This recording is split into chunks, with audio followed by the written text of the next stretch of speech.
It looks like we're charging more felonies in 2020. Mike, can you show that graph again?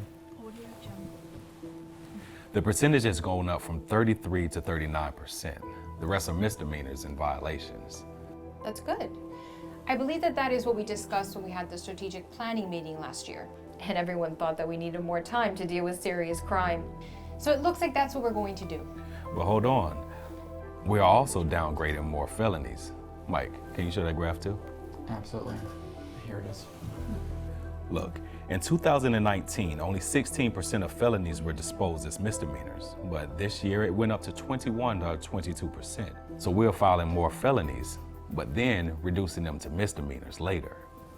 I am also concerned about crime rates and how reducing felonies to misdemeanors affect that. We need to keep our eye on recidivism rates, particularly for those cases reduced from felonies to misdemeanors. We should do a better job of filing cases as misdemeanors if that is what we want people convicted of. We actually have an indicator 8.1 that looks into that.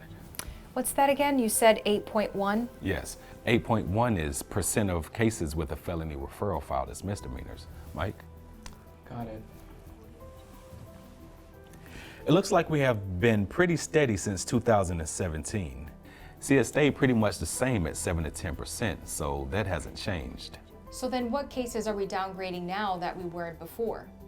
It isn't marijuana possession cases. We don't file those as felonies now. We never really filed those as felonies anyway, so it makes sense that there is no big change there. But the police may have also stopped bringing possession cases to us.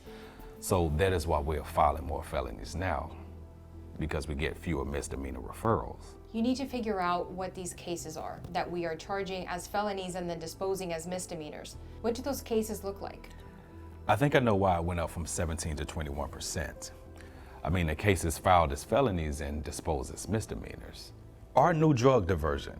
Remember that program only accepts people with misdemeanors, so maybe people reduce more felony charges to make them eligible for diversion. We can ask our attorneys to charge these cases as misdemeanors, but we need to give them instruction and have the supervisors approve it. Okay, let me think this through. So if we make that change, then we'll see an uptick in felony referrals filed as misdemeanors if they are charging felony drug cases as misdemeanors to make people eligible for diversion. Another option, we work with our diversion provider and the chief judge to expand diversion eligibility, so low felons are eligible. Then we can still file those cases as felonies.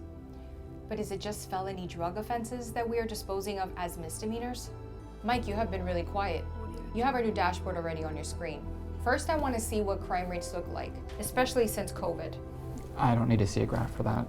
Crime rates have been stable in both felonies and misdemeanors, judging by what the police bring us.